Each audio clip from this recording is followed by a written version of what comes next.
Como presidente de la República, he constatado directamente todas estas anomalías y me he sentido en la responsabilidad de asumir una actitud de excepción para procurar acelerar el proceso de esta reconstrucción nacional, por lo que he decidido tomar las siguientes trascendentales medidas. Primero, disolver temporalmente el Congreso de la República hasta la aprobación de una nueva estructura orgánica del Poder Legislativo, la que se aprobará mediante un plebiscito nacional. Segundo, reorganizar totalmente el Poder Judicial, el Consejo Nacional de la Magistratura, el Tribunal de Garantías Constitucionales y el Ministerio Público para una honesta y eficiente administración de justicia. Tercero, reestructurar la Contraloría General de la República, con el objeto de lograr una fiscalización adecuada y oportuna de la administración pública, que conduzca a sanciones drásticas para los responsables de la malversación de los recursos del Estado.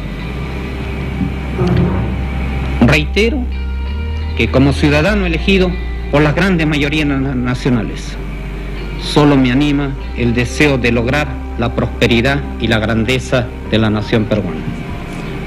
Y ello solo será posible a través de una profunda transformación del Estado y sus instituciones para que éstas se constituyan en verdaderos motores del desarrollo y la justicia social. Estas fueron las palabras del expresidente Alberto Fujimori la noche del 5 de abril de 1992, dando un discurso anunciando un golpe de Estado y, como se mencionó anteriormente, disolver el Congreso, reorganizar el Poder Judicial, el Consejo Nacional de Magistratura, el Tribunal de Garantías Constitucionales, el Ministerio Público y otras instituciones a las cuales tildó de corruptas e ineficaces, y que por ende obstruían en el proceso de reorganización y reestructuración nacional. Esa noche también se instauró el gobierno de emergencia, estado en el que las Fuerzas Armadas pueden asumir el control del orden interno.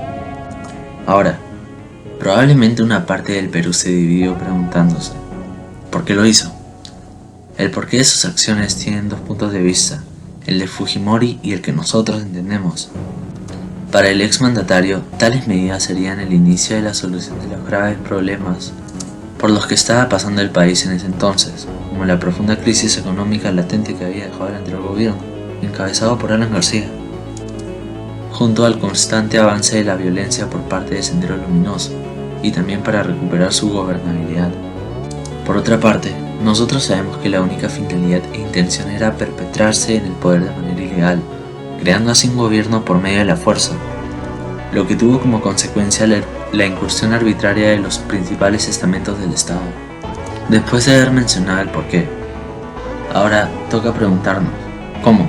Y la respuesta es simple: alianzas políticas entre el poder ejecutivo, una cúpula de tecnócratas y profesionales, en su mayoría economistas cercanos a los principales grupos empresariales peruanos, además de las organizaciones patronales, a las instituciones financieras internacionales y a las Fuerzas Armadas junto a la policía, quienes salieron automáticamente a la calle para aplicar el estado de emergencia.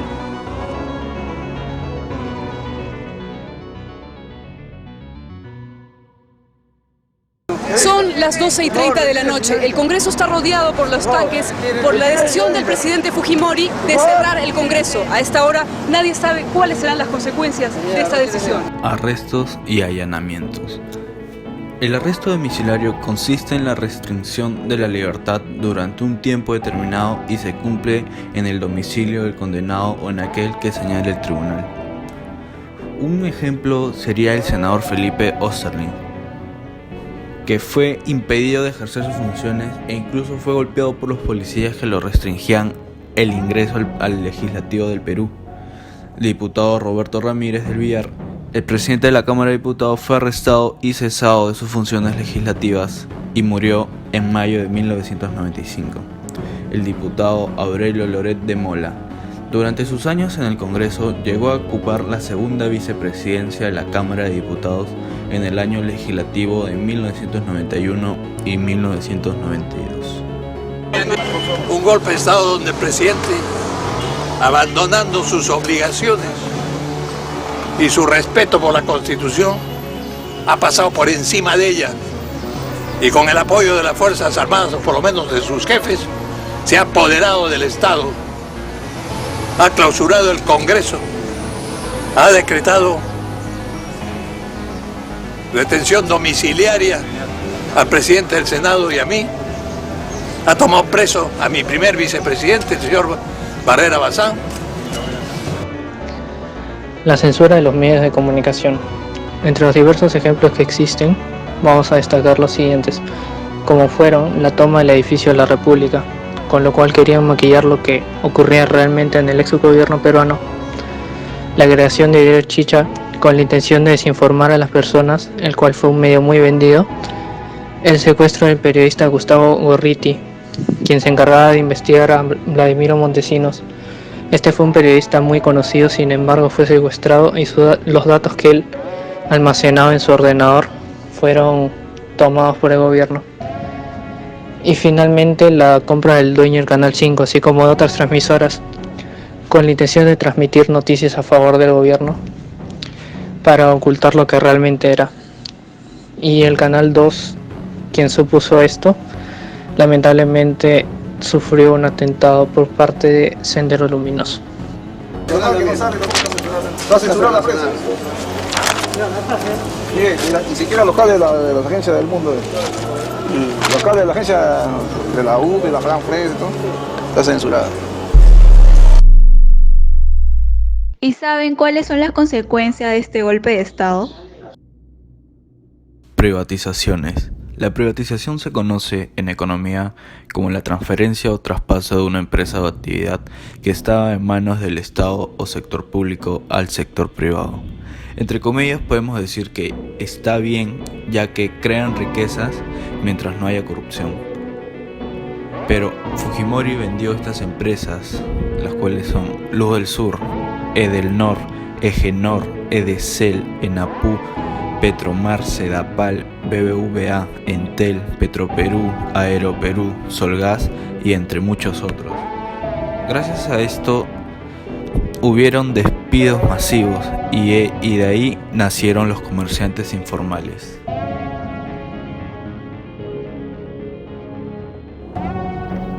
Entre los años 1996 y 2000, el gobierno del expresidente Alberto Fujimori implementó una campaña de planificación familiar que tuvo como resultado la esterilización de un gran número de personas. Fue una acción hecha sin consentimiento, sin anestesia, bajo amenaza y en malas condiciones, atentando contra el derecho fundamental de la persona.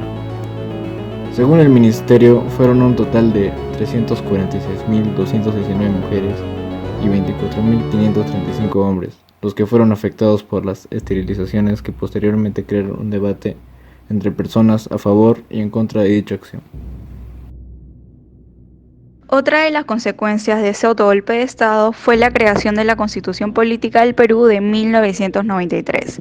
Esta fue promulgada por el Congreso Constituyente Democrático con fecha 30 de diciembre de 1993, dejando así atrás la Constitución de 1979. Dentro de la nueva Carta Magna figuraban la reelección presidencial en favor de Alberto Fujimori para postular a un tercer mandato presidencial, la revisión de la forma de escrutinio, que sería recuento de los votos de una elección, la redefinición de la representación política según las diferentes regiones del país, la interrupción del proceso de descentralización administrativa, el endurecimiento de las penas ligadas al delito de terrorismo, sirviendo esto para encarcelar a miles de luchadores sociales, y sobre todo la redefinición del rol económico del Estado, minimizando su máxima expresión y despojándolo de funciones básicas como participar activamente en la economía.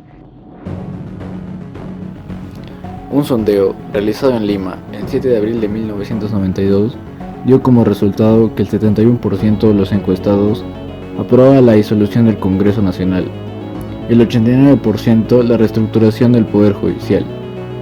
El 12 de abril de ese mismo año salió otro sondeo realizado a empresarios en el que el 79% definía el régimen como dictatorial y el 16% como democrático.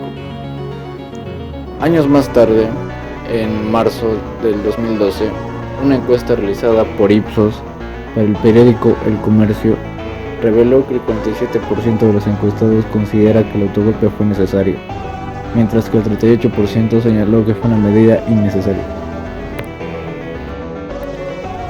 Podemos concluir que a partir del golpe de Estado del 5 de abril de 1992, existió una estructura que estuvo destinada a copar el poder y beneficiarse de él en forma permanente y sin contrapeso alguno. Aunque posteriormente se desarrollara la evidente y nefasta política de infracción constitucional y de ilícitos en contra del Estado, que se sucedieron desde el 5 de abril de 1992 hasta noviembre del 2000.